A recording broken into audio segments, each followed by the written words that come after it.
A millionaire offered a homeless woman to have his child, but when the baby was born, he was shocked by what he saw.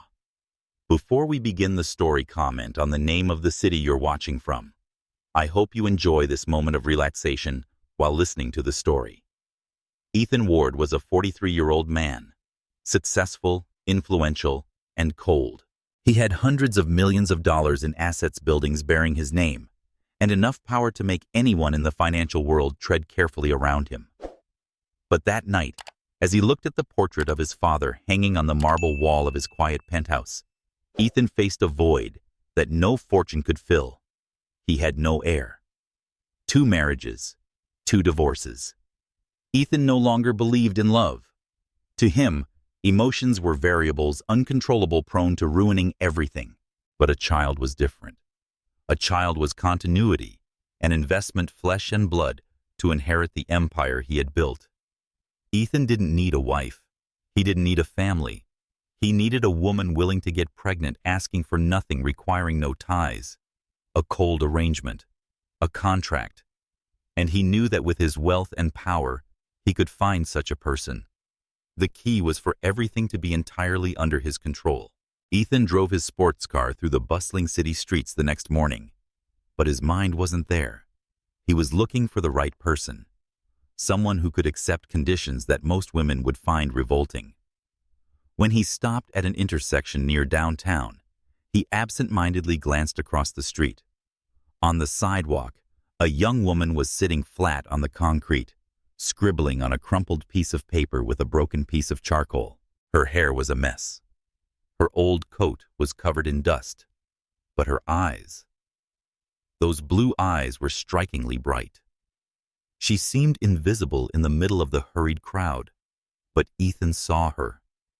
He was about to turn away, but when the light turned green, his hand stayed on the steering wheel, unmoving. "Who the hell sits on a sidewalk drawing like the world doesn't exist?" he muttered. Then he shook his head, stepped on the gas, and drove off. But after just a few blocks, he suddenly pulled into a parking lot and stopped. The image of that girl kept replaying in his mind like an obsession. "This is ridiculous," he muttered, then turned the car around and drove back. She was still there, still drawing. Leaning the paper against a brick wall, she focused as if the world around her didn't exist. Ethan pulled up to the curb and rolled down the window. His voice rang out firm and cold. "Hey you, come here." The girl looked up, her eyes wary, squinting slightly as she saw the sharply dressed man in the luxury car. "I'm not asking. I'm telling you. Come here.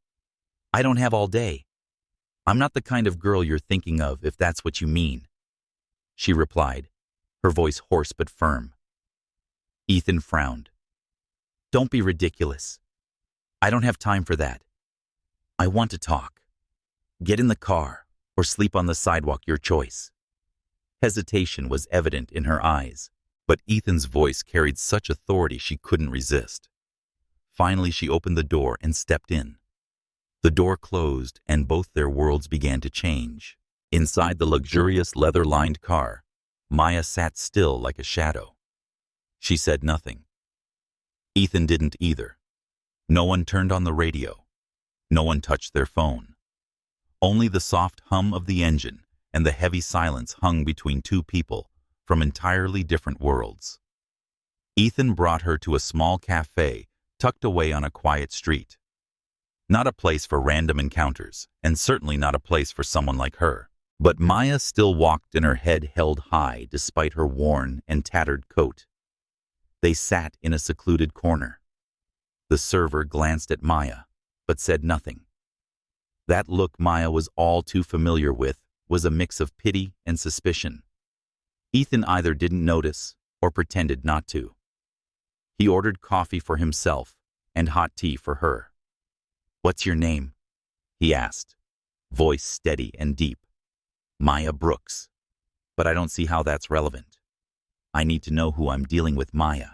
She leaned on the table, eyes locked onto him, as if trying to find a crack in his flawless mask. "You pulled me into your car to ask my name. No, I want to make you a proposal. The kind of proposal people usually don't dare make in public cafes. Ethan leaned back, fingers interlaced on the table. I want you to have my child. The sentence left Maya speechless. She laughed, not of amusement, but as a survival reflex to something utterly absurd. You're insane. No, I'm perfectly sane. Let me get this straight. A guy in a suit driving a sports car sees a homeless girl sketching on a sidewalk and thinks, here's the perfect woman to bear my child. I'm not looking for perfection. I'm looking for someone unattached who doesn't ask for affection. You need a way out. I need a child. This is a transaction mutually beneficial. Maya tightened her grip on the strap of her backpack under the table. A transaction. I'm a transaction to you. You're someone capable of giving birth to a child. I'll cover all expenses. Doctor's housing, complete safety. After the birth, you'll receive a sum of money enough to start over. Anywhere you want. No one will come after you, and no strings are attached.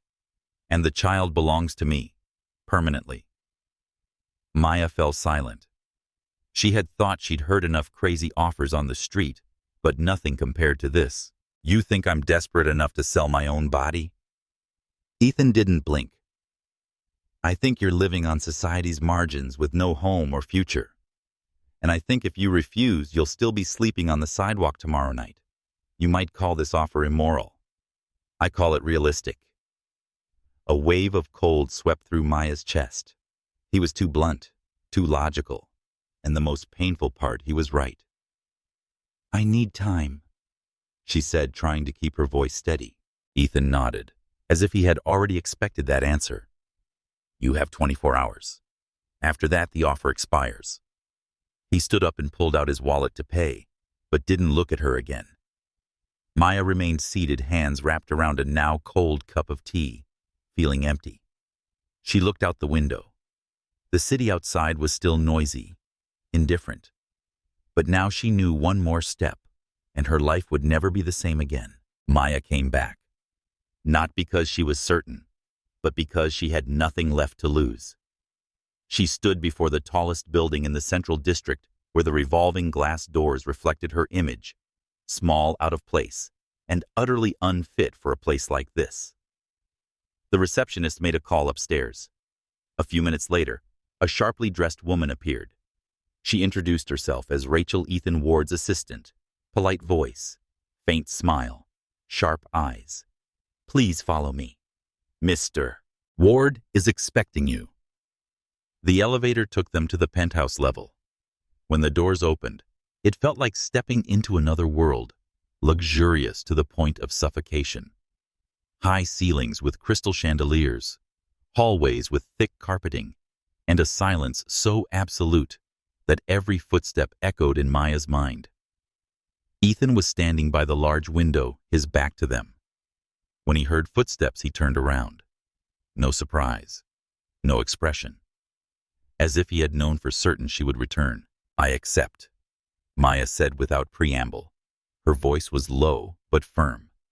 Ethan didn't say good. He didn't smile. He nodded, then gestured toward a stack of papers on a nearby glass table. This is the contract. Read carefully before signing. Maya stepped closer and flipped through the pages. The language was crystal clear, drafted by lawyers with no room for loopholes. She would be fully cared for throughout the pregnancy, lacking nothing. But once the child was born, she would relinquish all maternal rights. No contact, no visitation. Everything final. Is this what you want? She asked without looking up. I want clarity. No emotions. No surprises. Maya picked up the pen. Her hand trembled slightly, but she signed. One signature, and everything was decided. Rachel escorted Maya down to a sleek black car waiting outside. As the car pulled away from the city center, Maya looked out the window like a spectator watching her old life for the last time. The mansion stood on a hilltop in the suburbs, surrounded by manicured trees and towering iron gates. As the car passed through the automatically opening gates, Maya felt as if she were entering a world she had only seen on television and had never imagined setting foot in. Rachel led her through the main hall. Everything in the house gleamed expensive, perfect and cold white marble stairs. Oil paintings line the walls. Furniture is untouched by even a speck of dust. Your room is upstairs, which is one of the best suites. If you need anything, call. With that, Rachel left. Maya stood alone in a space too silent to be called living. Her room was larger than any apartment she'd ever stayed in. The bed was made with pristine white linens and pillows soft as clouds. The bathroom was bigger than the kitchen she once used in a temporary shelter. She sat on the bed, fingers brushing across the cool silk sheets. Last night she had slept on the pavement. Now she was in the middle of paradise, but didn't feel alive. Because she knew this well, she wasn't a guest. She was a woman executing a contract. The atmosphere in the mansion was always strangely quiet. No voices, no unnecessary sounds. Everything operated smoothly, like a machine where everything was planned, controlled, and emotionless. Maya quickly fell into a new routine. A private doctor came for regular checkups. Meals were served on time. Clothing, personal items, everything was prepared in advance. She didn't have to do anything. She only needed to exist. But it was that very perfection that made Maya feel suffocated. She wasn't used to being taken care of, even less so, to live in a place where everything was so silent. At night, when the soft yellow lights spilled over the cold walls, Maya felt like an object behind glass, displayed and forgotten. Ethan had nearly vanished from the living space. He didn't dine at home. I didn't ask how she was. It didn't appear. Rachel reported any updates he needed about her health. Once, as Maya passed by the extensive study on the ground floor, the door was slightly ajar. She saw Ethan standing with his back to the door, staring intently at an old photograph on the desk. He didn't notice her, but for the first time, Maya saw him. Lonely.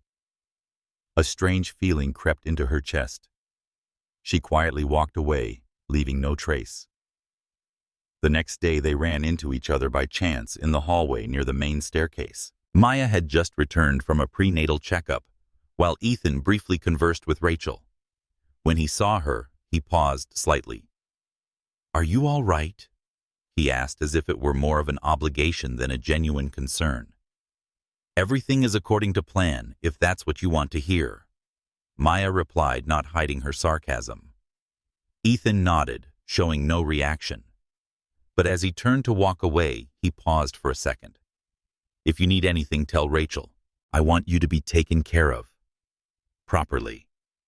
Maya stood still, watching his figure retreat. Cold, perfect. But there was something in those words, not entirely mechanical. That night, she sat alone on the balcony, the wind gently stirring her messy hair. Below, the garden stretched out vast and quiet like a classical painting. She thought of the child growing inside her, a life not conceived from love but from a contract. "What am I doing?" Maya whispered, wrapping her arms tightly around herself. She didn't know the answer, but for the first time that question began to scare her. That morning, Rachel entered the dining room with the schedule in hand. But instead of reading through each item like she usually did, she looked at Maya and said, "Today, Ethan wants to go with you to your prenatal checkup." Maya looked up. "Him? Seriously?" Rachel gave a slight nod. "He said he wants to make sure everything is okay personally." Maya didn't respond. She wasn't even sure how she felt. Confused, suspicious, or just surprised. The sleek black car carried them through the city streets. Ethan sat beside her, silent as usual. Maya looked out the window, one hand unconsciously resting on her belly. "Did you sleep well?"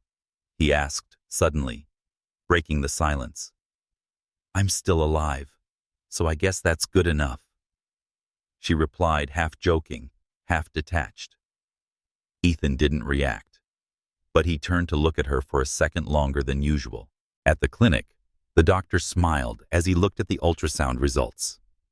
Today, we should be able to see things more clearly. Maya lay down and pulled up her shirt. Ethan stood beside her, hands in his pockets, eyes fixed on the screen. The doctor moved the device across her belly, and a sound emerged, steady, rapid heartbeats. Then, 2 heartbeats.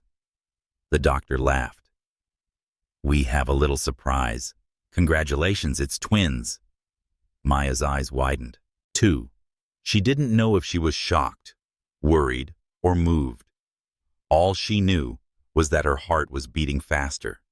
Her hand instinctively covered her belly, embracing the 2 lives forming inside her.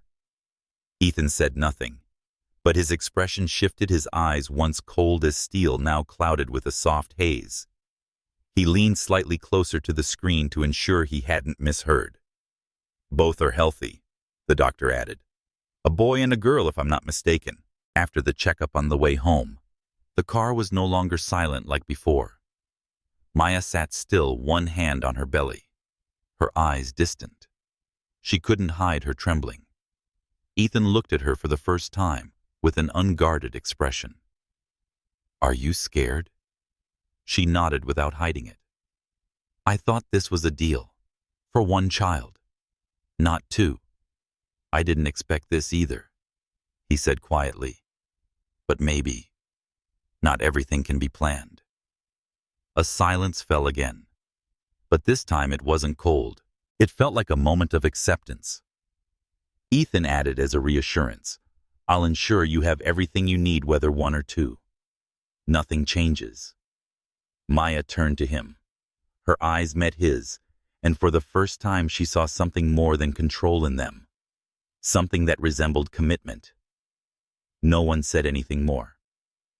But as the car turned the corner and the mansion came into view, Maya knew everything had changed.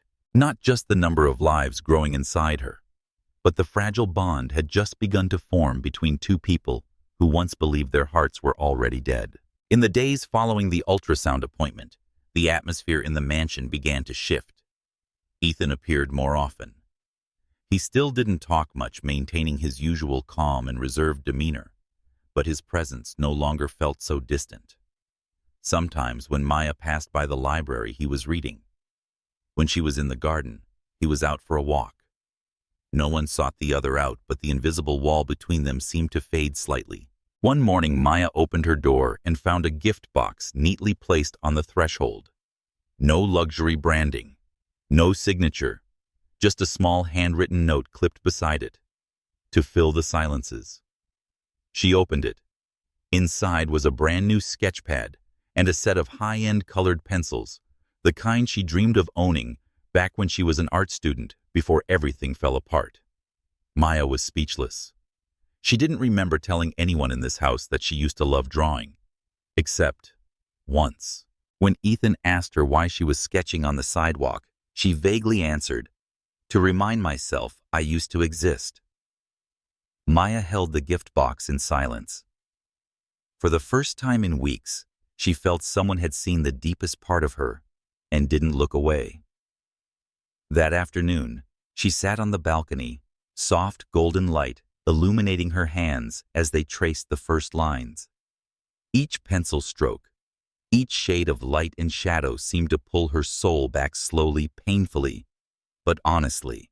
When Ethan happened to walk through the garden below, he looked up. Maya was sketching. She didn't see him. But he stood there for a long time, watching her without moving. That evening, they met in the grand dining room. Unlike before, neither rushed through dinner to leave. "You got the gift, didn't you?" Ethan asked, slicing his meat, but not looking up. "I didn't expect you to notice that," Maya replied. Her voice touched with a softness she didn't hide. "You mentioned it. I don't forget what matters to the people I work with." Maya let out a small laugh. "Work with, huh? So are we still calling this a partnership?" Ethan looked up, his gaze serious. But this time, instead of answering with something cold, He put down his knife and fork and said, "I don't know what to call this. When I start caring about things that weren't in the contract." The room fell silent for a moment.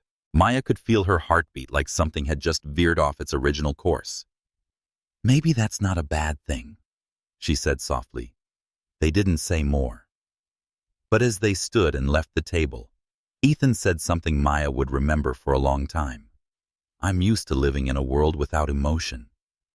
But sometimes a few pencil strokes can crack even a stone wall." Maya turned away without replying. But in her heart, the first fracture had appeared not in the contract, but in the man she once believed was untouchable. Time passed unnoticed. In the vast mansion, each day unfolded exactly like the last, but amidst the steady rhythm of life, something was changing, quietly and irreversibly. Maya began drawing more, not just landscapes or abstract shapes. She started sketching things she felt, but couldn't put into words. The gaze of a man quietly watching from afar, a hand resting gently on the arm of a chair, a figure standing before a window as if searching for something long lost. She drew Ethan, but not out of fascination, out of curiosity. Why would someone who once declared, "I don't need emotions," allow fragments of memory to flicker in his eyes? Why would a man who treated everything like a transaction remember an offhand remark she'd made and then silently send her something as simple as paper and pencils? On the other hand, Ethan didn't know how to name the feeling growing inside him. But he knew this: he no longer saw Maya as a part of the plan. He no longer saw her as the surrogate, but as something almost uncontrollable. He watched from a distance, when she read beneath the trellis, when she sketched by the window, even when she passed by giving a faint nod without a word. He used to believe emotions were dangerous variables. Now he was beginning to fear losing her presence. One morning, Maya was in the library when Ethan walked in unannounced, carrying no documents. "Do you like it here?" he asked, running his hand across the leather-bound spines of the books. "It's quiet. No one bothers me. Sometimes I forget who I am, and that's a good feeling," Maya replied, not turning to look at him. Ethan sat in the chair across from her. "You've never talked about your past, because it doesn't exist anymore." Her tone wasn't angry, just accepting. He was silent momentarily, as if weighing whether to cross an invisible line. "I used to think that having an heir would make everything perfect. I was wrong. There are things no amount of money or legal contracts can prepare me for." Maya looked up for the first time, truly meeting his eyes without hiding anything. "So, what are you most afraid of now?" Ethan answered without hesitation. "I'm afraid you'll leave when it's all over." Suddenly the space around them felt tighter, as if the entire mansion had held its breath. Maya didn't reply right away. She rested her arm on the table, tilted her head slightly, and didn't take her eyes off him. "Then don't let this be just a contract. Let it be real, even if just a part of it." That sentence, short, gentle, was like a blade slicing open the shell Ethan had wrapped around himself his entire adult life. He said nothing more.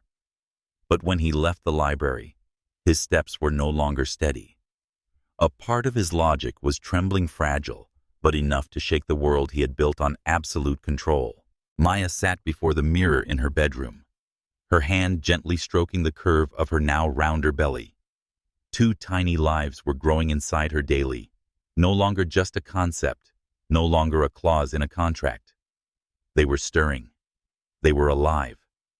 And for the first time in many years, they made her feel that she was alive too. She began speaking to the heartbeats beneath her skin each night.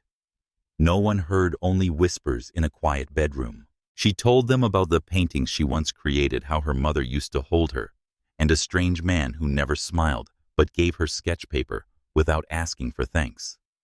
She began dreaming of a baby's cry in the night, of holding a child in her arms, of a pair of eyes looking back at her, not with judgment, but with absolute trust.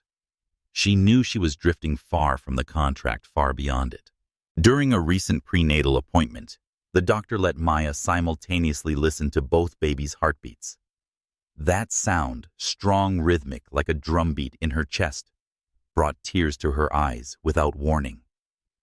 Ethan sat beside her hand, resting on his knee, face tilted slightly, as if listening to a piece of music he never knew existed. After the appointment, he didn't ask how she felt, but on the way home, instead of silently sitting behind the wheel as he usually did, he turned to her and said, "I never thought I'd hear something like that, or feel this way." Maya looked at him, her gaze calm. It's not just a sound. It's a reminder that something is waiting for us, and it doesn't follow any plan. After a moment of silence, Ethan asked, "Have you ever thought about staying?" The question wasn't in the contract.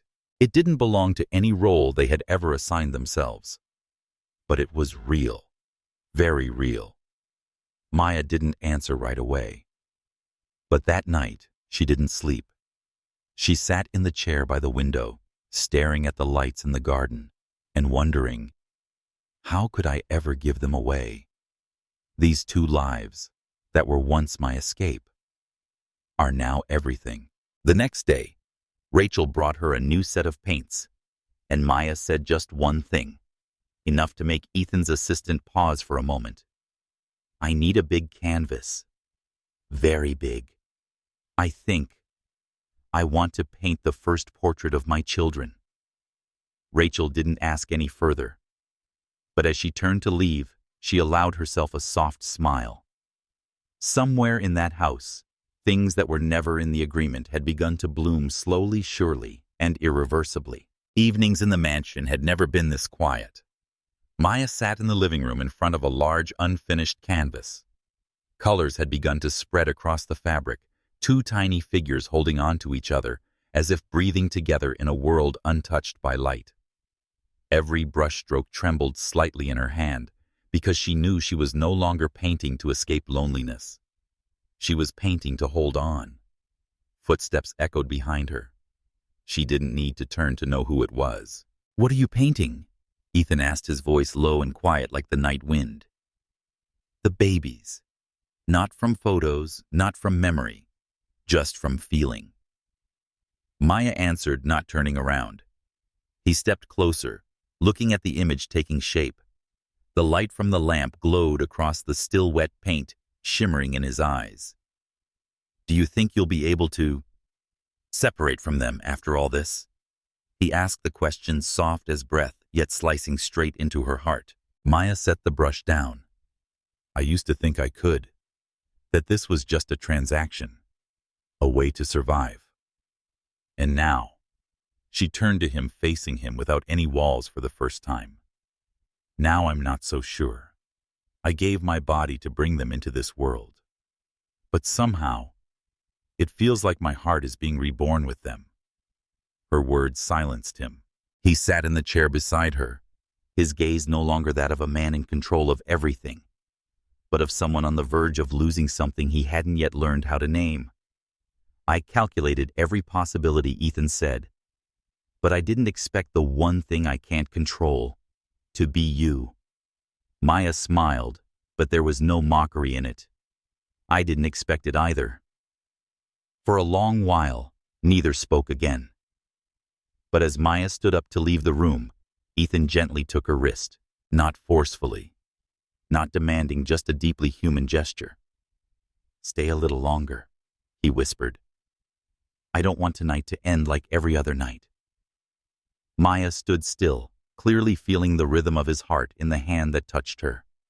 And in that moment, all the limits, the fences, the invisible terms between them melted like mist. She didn't pull away, and when she sat back down beside him, neither of them said a word, but both knew. The contract between them had long since lost its power, not by signature, but by heart. The pain came without warning. Maya was standing before her unfinished canvas when a violent contraction bent her entire body. The paintbrush dropped to the floor, colors spilling out like a trail of blood.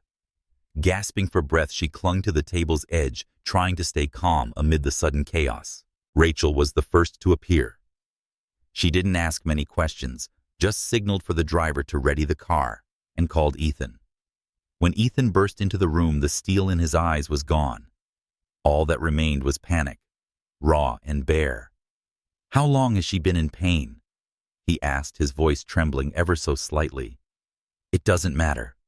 There's no time to guess now," Rachel replied curtly. Ethan knelt to support Maya. She was drenched in sweat, her face pale from the unrelenting waves of pain. "Don't let me go alone," she gasped, clutching his hand. "I'm here. I won't leave your side." Ethan whispered, his eyes locked on hers. The car sped through the night, racing down empty streets at a speed no one could count. Ethan held Maya's hand tight in the cabin, not because she was weak, but because he was weaker than her. At the hospital, everything happened quickly, urgently, frantically. Bright surgical lights, the sounds of machines, footsteps pounding, Maya's cries of pain. But she didn't cry. Ethan stood beside the delivery table, her nails dug into his hand, drawing blood, but he didn't pull away. "Look at me," he said, his eyes inches from hers. "We're going to get through this. All three of us." The first cry shattered everything, a primal sound, fierce and raw, that cracked open the silence in the hearts of both of them. "A baby boy," the doctor announced, and less than a minute later, another cry rang out. "And a baby girl. Both healthy." Maya was exhausted, but tears streamed down her face uncontrollably when the nurse placed the two tiny beings on her chest. Ethan stood above her, his eyes foggy with emotion, unsure where to place his hands on Maya's face or the baby's clinging to her fingers. She looked at him, no words needed. He said nothing, but bent down and kissed her forehead, a kiss trembling with emotion, as if he had just been born again, along with the children. Once locked like a vault, his heart had now burst open, no longer whole. But it was in that breaking that he realized he was truly alive for the first time in his life. That night, Maya slept in the recovery room. Ethan sat beside her, his gaze never leaving the two babies sleeping in their tiny incubators. His finger gently touched the glass, and for the first time, not because of a plan or bloodlines, but because of love. No contract is bound at this moment, only flesh breath and something that didn't need a name yet. Dawn cast a silver hue over the glass walls of the mansion. Everything returned to its familiar stillness. But inside, Maya, nothing felt the same anymore. She stood before the two cribs placed side by side. The babies slept soundly, their tiny hands instinctively grasping at the air, as if unfamiliar with the outside world. Maya sat down and gently touched her son's tiny hand. It curled, gripping her finger reflexively. She smiled, but tears streamed down. The contract had never mentioned this. It had never spoken of how a woman might love two children so deeply that she'd feel lost without them. And it never warned that her heart would belong to a man who began as nothing more than a cold transaction, but ended with a gaze stripped of all defenses. Across the room, Ethan stood still. He didn't move forward or interfere. He watched Maya, the woman he once saw as just part of the plan. But now, every breath she took made him feel alive. Rachel was the first to break the silence. "Everything's ready," she said softly, placing a neatly packed suitcase by the door. Maya turned her head. She knew this moment would come. The terms of the agreement were clear. After the birth, she would leave, lightly, like a guest. She walked toward the suitcase, her hand trembling. Ethan still said nothing. "I thought, if I followed the plan, it would be easier," she said, eyes avoiding his. "I thought that too," Ethan replied, his voice hoarse. But I didn't expect to be this afraid of losing you. Maya turned back. I'm not afraid of you changing. I'm afraid you won't. I'm afraid. After everything, I'll be nothing more than a short chapter in your life story. You're not a chapter. Ethan took a step closer, his gaze clearer than ever. You're the whole story I never dared to write. Silence fell like snow. Then Ethan did something no one, not even himself, ever thought he would do. He reached inside his coat and pulled out the contract that had once been locked away in his safe. Without a word, he tore it into pieces. The paper fluttered to the floor light as ash. I choose you, not out of duty, but because I can't live without what you've brought into my life, chaos, emotion, and the trust I thought I had lost long ago. Maya didn't speak. She stepped forward slowly, step by step.